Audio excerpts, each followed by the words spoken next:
Welcome back to Seek Strength and welcome back to the Sika Stand. New show is always brought to you by the Sika Strength app on iOS and Android. Dynamic load adjustment, CoachBot, video library, access to the Facebook group, a plethora of great programs always been updated. More great aspects coming later this year. So keep an eye out. 7-day free trial for everyone who signs up to the app. No, we don't take your money until the end of the 7 days. After the 7 days, we'll take your money, but before that, we won't take your money. So you can just have a look around, check out the program, see what's going on, and then we'll take your money. But you'll get great programs, so it's money for progress. So like you give us your money, we give you information that gives you great progress. So for example, if you do a squat program, it might cost you less than €1 PB. That's all right. I'd pay. You've bought some stupid supplements that didn't do anything for your PB. Absolutely. So the app. Also, what's a PB worth to you? A lot of money there and a lot of time. There's certain PBs I would pay a lot of money for. Like a 205 kilo snatch. So we're starting off with Lasha Telekatsi. So training hall is open. Doesn't seem to be a lot of lifters in the training hall, or else we're not getting a lot of videos from there. Obviously the weightlifting media, the actual weightlifting media aren't there. It's just the kind of athletes, and we're not getting a lot of videos, which is shameful. And it's the usual thing we see from the Olympics, is that they're generally not allowed in. But we've got, thankfully, Dr. Georgie keeping us updated on the great Lasha Telekatsi. So we've got some application of KT tape, and then we've got a 205 kilo snatch and a 240 kilo clean and jerk, and then a 305 kilo back squat a double. What do you think of the KT tape, Garth? Do you like it? Well, I think it's a nice colour.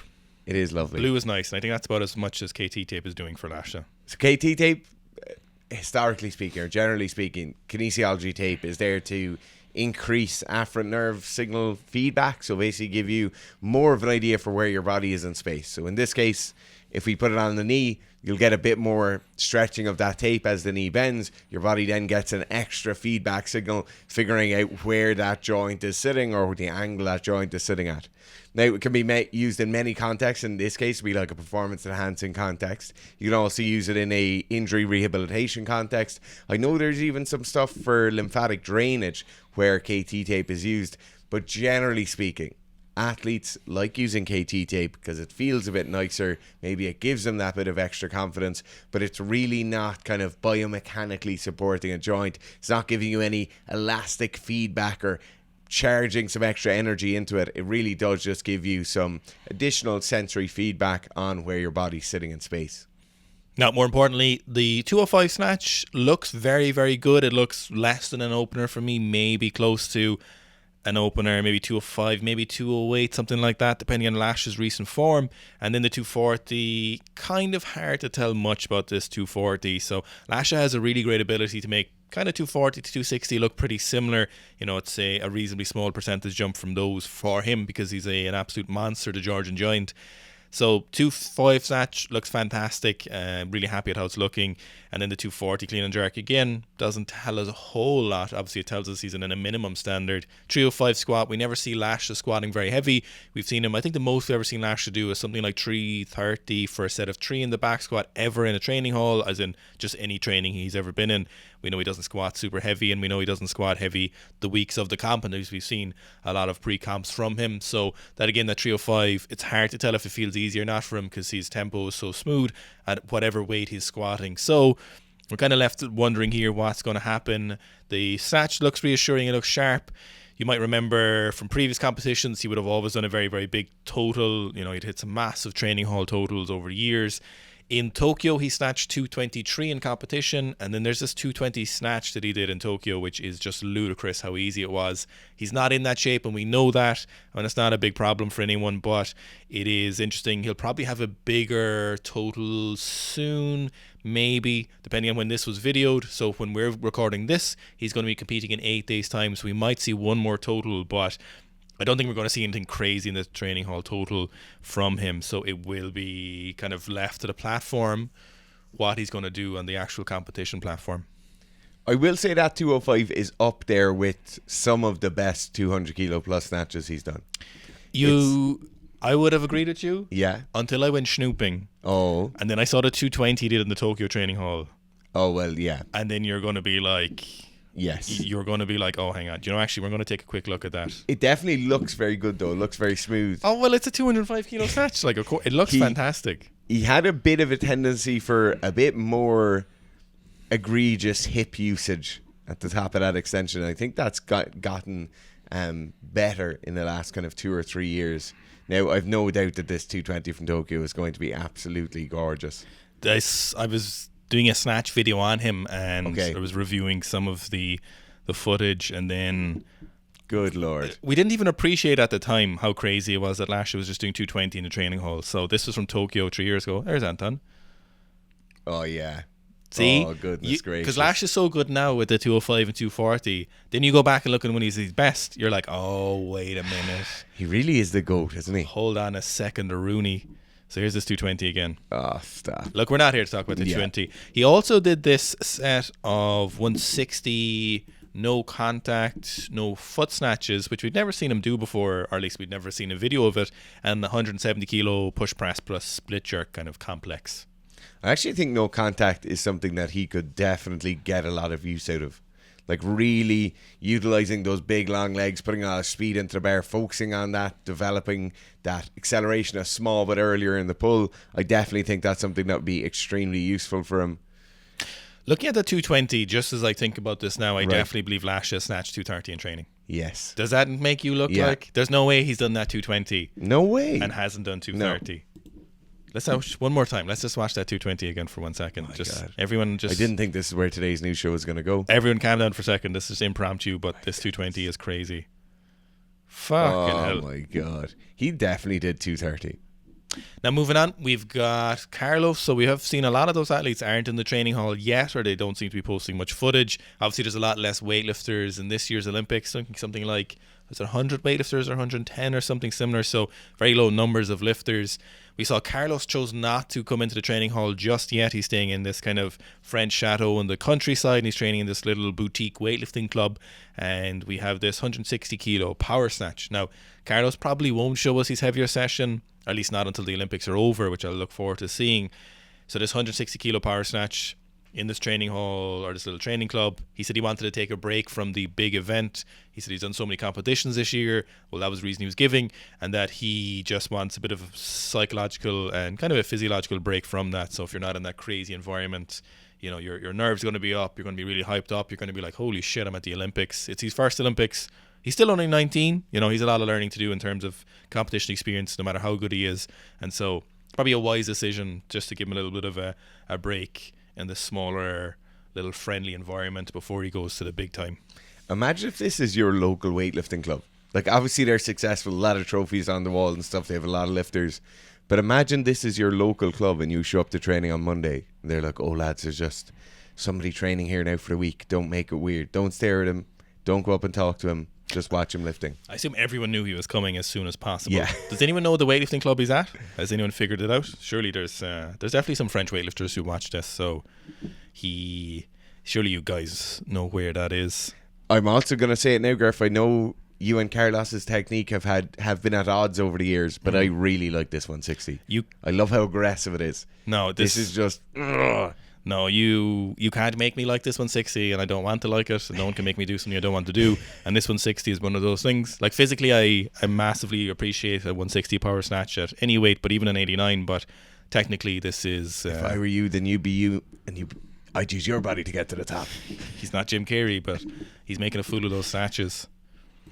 Next up, we've got Yang Jae, so a South Korean weightlifter, super heavyweight. We had the pleasure of seeing him last year. So he put up this 162 kilo strict press, and by God, was it a strict press. So Yang is someone who seems to favor strict press. The Korean team really like their pressing volume, and you can kind of see this paying off in just how impressive 162 kilo strict press is. No pun intended. I want to say something now. Go for it. And I don't want anyone to be offended, and I don't want anyone to feel like you or your favourite lifter is being attacked. But what I want most for the year of 2024 in the world of lifting weights online is that this is the standard that people call strict presses.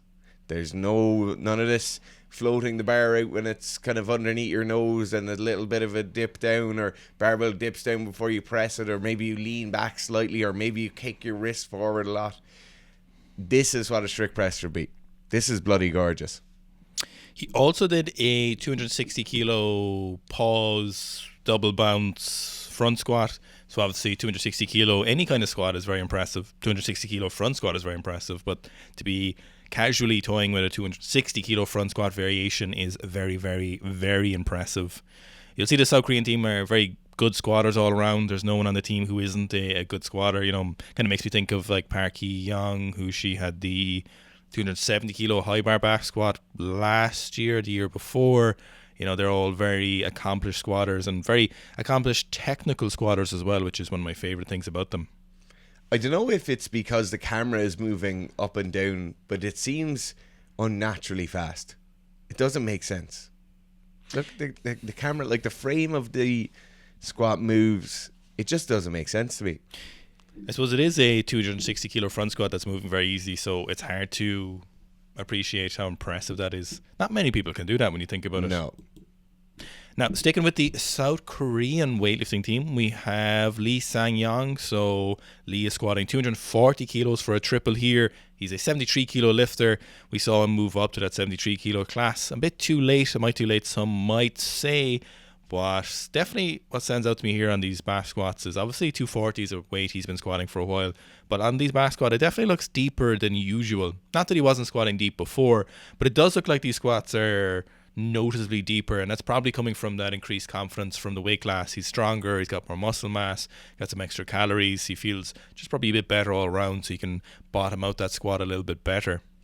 The other thing that could be going on here is when he's doing all that high volume work, all of those sets and reps, he just doesn't bother sitting all the way down. He's just repping through them. He's doing sets of 8, sets of 10, sets of 20, sets of 30. It's a massive amount of time to be sitting up and down, and it's likely he just cuts them short just for the sake of getting through the set. The other thing with Lee Sang is I'm absolutely delighted with how well he's moving into that weight class. As Owen said, was a very, very kind of quick move. It looked to have only happened in the last kind of 7 or 8 months. So I'm really excited to see what happens in the next 2 years for him.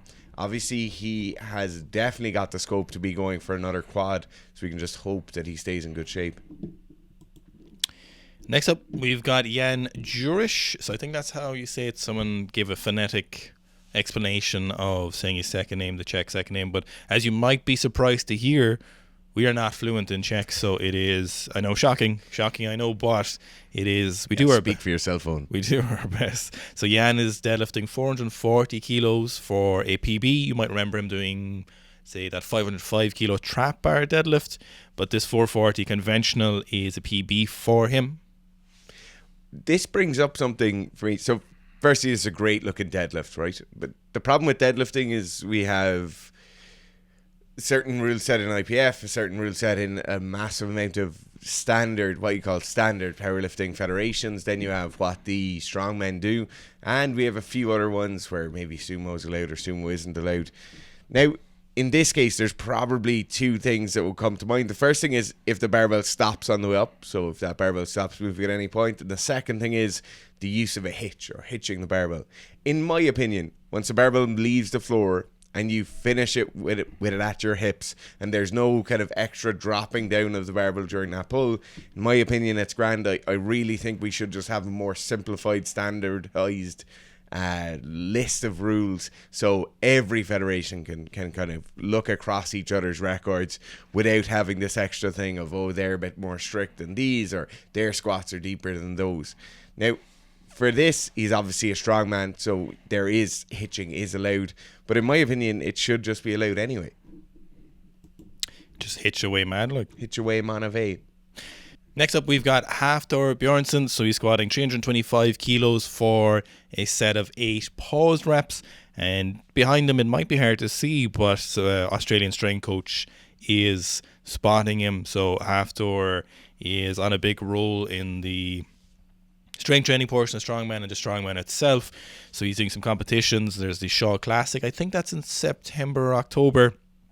So another good few weeks of training, and this 325 kilos for a set of 8 in the pause squat is definitely kind of child's play for him, looking how fast these are moving.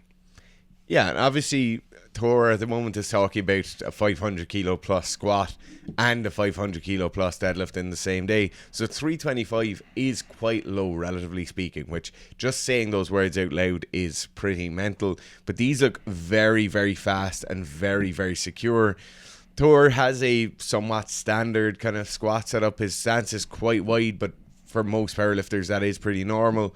What I do like to see here though is as he's going through into those later reps, just how well he maintains those back positions. So in some of the other squat sets we've seen him doing, as he gets a bit more tired, that back position can be slightly sacrificed. On these, even with the pause, even with the high volume working set, he gets through them very, very well and maintains those positions gorgeously. Next up, we've got Amanda Lawrence. So she's squatting 227.5 kilos or 501 pounds for a set of 3. Obviously, Amanda has been someone who's been around for quite a while on the powerlifting scene. Definitely one of the stronger females, and most notably on her back squat. So she's a very interesting style of squat. Really close low bar position, so really well stacked across that back, and then she kind of buries a lot of her squats, and we see her pushing some big numbers. I think her max is somewhere close to 250. So looking at this, it is, you know, incredibly impressive, and she has a great name for that. And she's kind of seems to be pushing that squat again. So it'll be very interesting to see what she tops out at in terms of just what her all-time possibility is. You know, so we've seen Sunita squat that 310. And it's very interesting to see where the kind of weight classes below that are going to go with the squat. You know, we've seen some crazy numbers from, say, some of the really light French powerlifters. So that kind of what I would call the mid-range weight classes would be great to see what they end up squatting. When you look at her squat, there's a couple of things, as Owen said, are somewhat unique with it. And one of the big things here is the upper back position. So you'll see thumbs touching shoulders, very, very narrow position with her hands. For a lot of us, that position is going to be really difficult to actually get into. Just if you're kind of a bit restricted, maybe due to muscle mass or poor mobility, it can be quite hard to bring your hands in quite that close. Now, the other thing you'll see is as she sets up for the squat, she develops a lot of upper back tension. But funnily enough, as she sits down, she tends to favor her elbows coming forward slightly more. So it is an interesting style of squat, definitely. It's clearly working very, very well for her.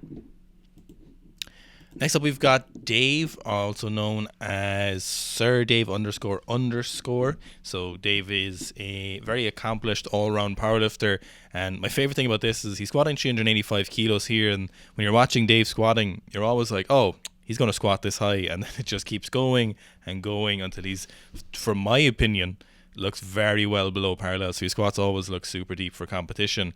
And he's someone who's built really well for the conventional deadlift. We see him moving some massive weights, but despite the squat's best effort, Dave makes these big squats happen, especially when he's making stuff like 385 move like this.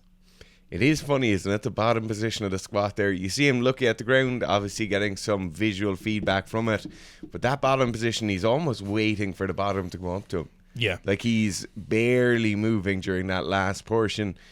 Barely using any stretch shortening cycle or anything like that. It's just unbelievable levels of strength. Yeah, not a lot of amount of forward knee travel, and you still see him squatting it very, very, not casually, because it is 385 kilos, because then it takes a lot of work, but quite easily. Next up, we've got Austin, or also known as the 74 kilo. It's the Instagram handle, so he's one of the best 74 kilo powerlifters, probably the best, I suppose. He just recently won the IPF Worlds, and we've got him training here for pyramiding or ascending sets of 6 on the back squat, and he topped out at 250 kilos for a set of 6. So remember, he's a 74 kilo lifter, so we're looking at huge body weight ratios to squatting here. What I really like about the Austin squat is just kind of the speed he moves through those reps with. And he's very precise and consistent, so he's hitting that same depth each time, hitting the same positions. We're not seeing any technical breakdown. I don't love the speed for a coaching point of view. I wouldn't coach people to squat this fast, but it obviously doesn't stop him squatting some very massive weights as a 74 kilo lifter, so he makes it work quite well. It can work for those people when you're squatting to that kind of parallel, just below parallel or competition depth, because you're not sinking into the bottom position of maybe a high bar squat or a deeper squat, but for the competition squat, you're hitting this kind of right area, and it does seem to benefit them. Like Dara just mentioned there, like the way Dave wasn't using a very aggressive stretch shortening cycle, we can see Austin here is making huge use of that, and it really attenuates the force. And there's a lot of different aspects that comes into the use of the stretch shortening cycle. There's the kind of elastic properties of tendons, but there also seems to be some elastic properties of certain muscle groups. Then we have this neurological effects. There's a lot of different interesting things involved in that, but whatever it is, Austin is making 250 at 74 move very easily. By God, yeah. Next up, we got one of my powerlifters, Jamie. He is about 98 kilos, maybe a little bit less, so he's hit some PB high bar squats, 275 kilos for doubles. He actually did 2x2. So his best high bar squat is 280. So he's obviously well beyond that at the moment. He's probably closing in on a triple body weight high bar squat soon. We used the high bar squat pretty aggressively for his low bar squat, but this 275 for doubles is mad impressive, considering it's not his main lift. He also hit a 10 kilo PB deadlift at 320. Some things to work on, but nice numbers. Definitely a lot more in the tank there for him, and it's great to see the progress on that. He trains very, very hard, and the 275 for doubles I think was too good not to share, considering how mad that is. You know what I really like about Jamie's high bar squat is how standard everything is. Yeah, well, that's exactly how you'd like to draw the picture of a powerlifter doing a high bar squat. He put a lot of work in on getting the technique right on that, to be fair. Oh, it looks great. Next up, we've got Guilhermo, who is a Brazilian CrossFitter, and he's training in Mayhem. I'm pretty sure it is Mayhem. And he is obviously heading to the CrossFit Games this year. I think he missed out last year. A bit of a standout lifter in terms of CrossFit. Well known for his physique and his lifting capacity, and he's doing this speed ladder here, or clean ladder, and works up to about 150 kilos on the last rep. What I like about the ladder style lifts for CrossFit is they present kind of 2 or 3 big challenges for people. So the first one is just the fact of having to get your head around starting with a barbell and then immediately going from weight to weight to weight. Usually it's around a 10% increase from barbell to barbell. That causes an issue for people, particularly an issue for people who mightn't be used to getting a lot of work done very quickly. Even in the CrossFit world, people moving around a barbell that's that heavy towards the top end of that ladder causes them issues just in terms of work capacity. You're lifting the heaviest barbell when you are your most tired. Now, there's another challenge that comes along with it for many CrossFit athletes or functional fitness athletes, whatever you want to call them. And that is, people oftentimes look at the last barbell on the ladder and say that's 5 kilos or 10 kilos above anything I've ever lifted before. How am I going to be able to do it? Yet they still have to run through the ladder as quickly and as aggressively as possible. I think that's one of the reasons it works as a kind of entertaining form of competition for CrossFit. Obviously we have the heavy barbell in there, which is always entertaining and always good to watch, but you have these added challenges that come along with a ladder style format. It brings to mind someone like Klokov when he did Grid League years and years ago, seeing massive thruster complexes on a ladder format. It's really good to watch. It is very entertaining, however you feel about CrossFit.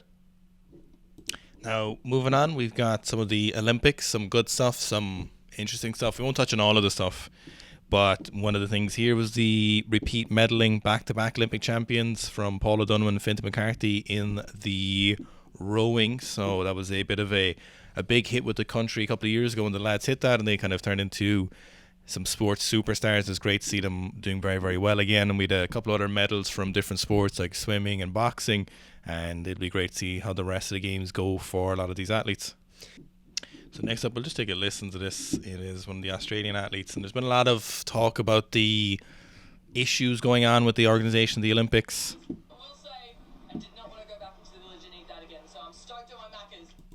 So this is one of the Australian athletes talking about the food situation. So it's not necessarily just that most of the food, or nearly half the food or more of it, was vegan food or plant-based food in an effort for conservation efforts in regards to the environment. Whether you agree with those numbers or not is not the place for the news show, but it was an interesting thing because the vast majority of athletes would eat animal-based foods or animal foods in their diet. And then there was a lot of issues with there's not being enough of those animal-based foods. The quality of all the food apparently was pretty terrible, even the plant-based foods for everything they were serving, so they had to kind of ration out portions a bit. Team GB were quoted as the athletes bringing packed lunches to the games, and it's pretty insane to throw this kind of curveball at athletes on top of the cardboard beds, which is one thing a lot of people saw, was one of the first things people got to look at, and then the quality of food, which is something we'd never seen before being an issue in the Olympics. And then these athletes, you know, spending years training for this, and then they're kind of expected to do their best when this is supposed to be provided to them. The amount of money that goes into the Olympics is gargantuan, and it's very often forgotten about that the athletes are the ones competing here, and it's facilitating those athletes as much as is reasonable. And I think this is a bit of a shit show by the looks of things. Yeah, like there's a massive element of the kind of greenwashing thing going on here, and like we'll talk about another thing in a sec, but people trying to make the Olympics more sustainable, have a lower carbon footprint, all that is great. Yet we have athletes and competitors and coaches and spectators flying in from all over the world for a month and a bit. Like, the food you eat there really isn't going to be the problem. The few extra chicken breasts every day for an athlete isn't going to be a noticeable change in carbon footprint. Maybe if you got all the athletes to row to the Olympics, that would probably have a big impact. But the very small amount of food that one person is going to have isn't going to make a difference. Now, in my opinion, this is just absolutely maddening for athletes. These guys and girls have trained for years on end. Most of them have been doing sport their entire life. And now they're going to arrive at the games, hopefully to do their best performances they're ever going to do. And they have to be in with somebody's kind of idealized version of, no, we're all going to get plant-based food. Now, many of the comments that are popping up here are, oh, do they not realize that there's plenty of protein in plant-based food? It doesn't matter what's in it. It literally does not matter what's in it. You have to facilitate what those athletes are used to eating every day. You have to make sure there's options there for all athletes from all different cultures around the world. And you have to make sure they have the best possible experience at the games. The games is about getting them their best performance possible. It's not about the companies that sponsor the games and them having a lower carbon footprint overall. It's not about some sort of agenda you're trying to push where we're going to have it mostly plant-based and that will look great and it will feel better for people. That's not what the games is about. The games is about the best sporting outcomes possible, and in that case you just have to give them what they need.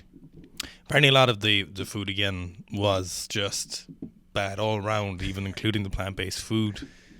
Next up, there's kind of an interesting action happening in some of the medals, or there's one a load of talking. The biggest thing I've seen leading up to the Olympics, kind of during it, is how much each country gives each athlete in regards to the funding for what they get to go, and then how much money they get if they win a medal. The numbers for some countries are huge, and then we see some countries giving very, very little money. As far as I know, Team GB don't give you any money, but every athlete goes to the Olympics gets something like £36,000. The US team gives a certain amount of money, but apparently it was quite small. Some of the athletes were very underfunded.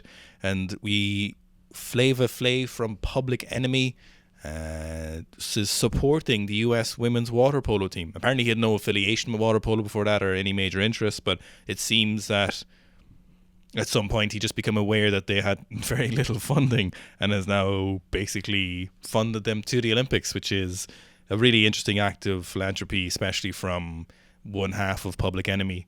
How crazy is that? How just random is that?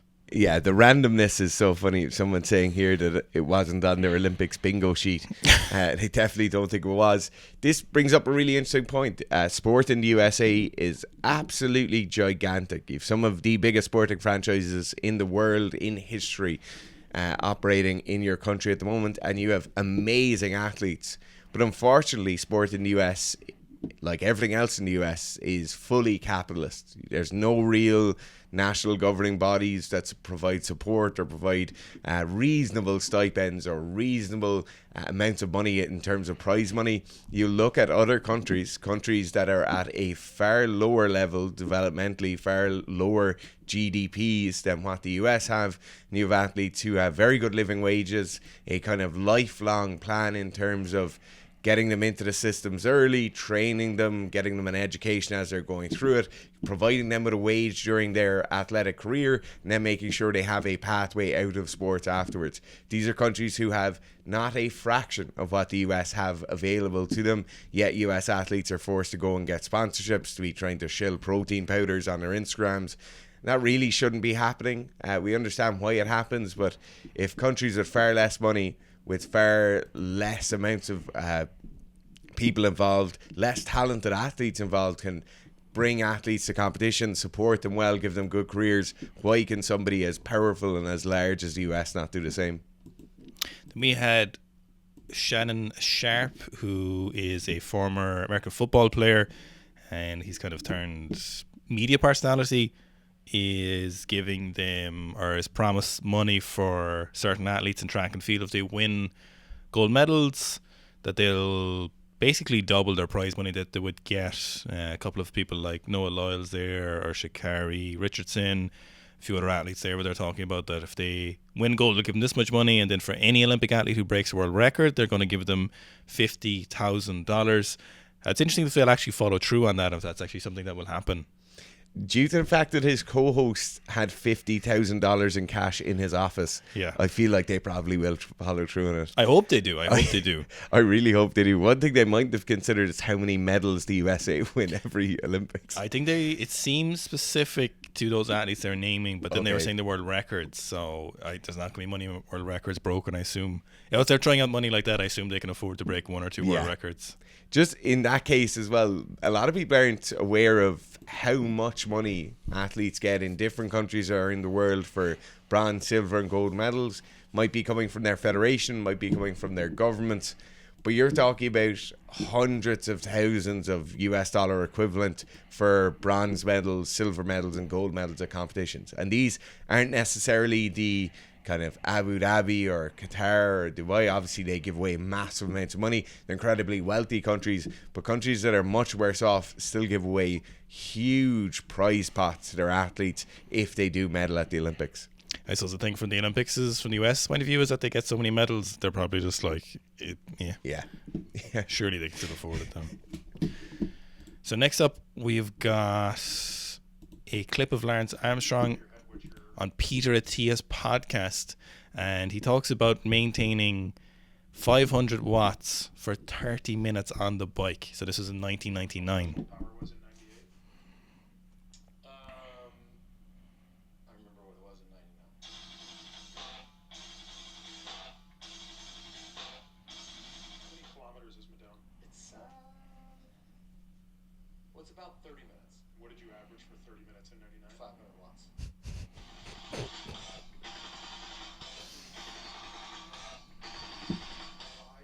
500 watts for 30. Like if you go to your gym later, if you're across the gym or a commercial gym, a lot of them will have maybe an assault bike, and just go as hard as you can and try to get to 500 watts. Or there might be a stationary bike. It's not in a direct one-to-one. Obviously, he's going up and down hills. This is in the race, but it'll just give you an idea of how crazy that is for 30 minutes. That is absolutely insane levels of power output and consistency. That's crazy. Yeah, I've obviously said it before, I'm a fan of Lance Armstrong. I think he was genuinely one of the greatest athletes that we've had in kind of modern times. He had his own issues going on. Obviously, he's hated by many people for a couple of different reasons. But in terms of an athlete, you had something in Lance Armstrong that does not come along all too often. People will talk about the doping. They'll talk about him admitting to doping. They'll talk about all the negative things that came along with him trying to shade his own use of drug use. But everybody else who's racing there is doping. Generally speaking, most people at that level of competition in that race are enhanced in some way. Most of them are enhanced to an incredibly high level. Yet you have somebody in Lance Armstrong who takes 7 Tour de France yellow jerseys, like wins it 7 times. It is an unbelievable level of athletic achievement. And these kind of data points You'll come across them every so often, but 500 watts for 30 minutes on that climbing stage is absolutely absurd. And I've absolutely no doubt there's probably 100 other sound bites like that are equally absurd when it comes to just how impressive he was as an athlete. Lastly, we've got Rory Sutherland from the Scottish rugby team benching 180 kilos for a set of 3 here. So very, very nice bench press. The bench press for rugby is a very useful upper body exercise for a lot of reasons, in terms of the kind of angles you might be using in terms of passing someone off or holding someone off or fending someone off or pushing someone or straight arming someone. But the absolute weight you get to use in the press for the upper body is very, very useful. So we could use things like strict press, for example. Heavy weights can get quite heavy, and it is quite useful, but the heavy weights we get in the bench press are so far in excess of the strict press that there is a lot of benefit to that. And the upper body strength and power you get as a result of that is incredibly useful for rugby. So we'll see a lot of good rugby players benching around that 180 mark if they're in the right position. Some you'll see more, but it's a real hallmark of a lot of international rugby players. You'd be surprised how many of them could bang out a 170, 180 for reps on the bench press for you. The other thing that makes it even more crazy is when you consider most of the time maybe one of their feet is on the ground, their hips kind of come off the bench, their shoulders aren't super well set, yet they absolutely smash out massive weights for big reps. Yeah. Which makes it more impressive. So Rory here is doing this 180 for triple. Very, very easy as well. I know the hips coming off or whatever mightn't be the most aesthetic bench press, but it is a massive bench press. If you want to improve your bench press, check out the Sika Strength bench press program on the Sika app. It starts off 2 sessions per week, then it goes to 3 sessions per week. Great thing about the bench press program is you can run multiple iterations of it and make great progress. A lot of people make huge progress on that, especially when they keep running it. So check it out on the Sika Strength app on iOS and Android. Hope you enjoyed today's news show. Thank you for everyone who DMs us everything for the news show. We really appreciate it, as it makes the news show so much better in general. So do please keep sending us stuff in. I look through every one of those and make sure that we are getting through them all and getting some eyes on the stuff you're sending us. So thanks for that.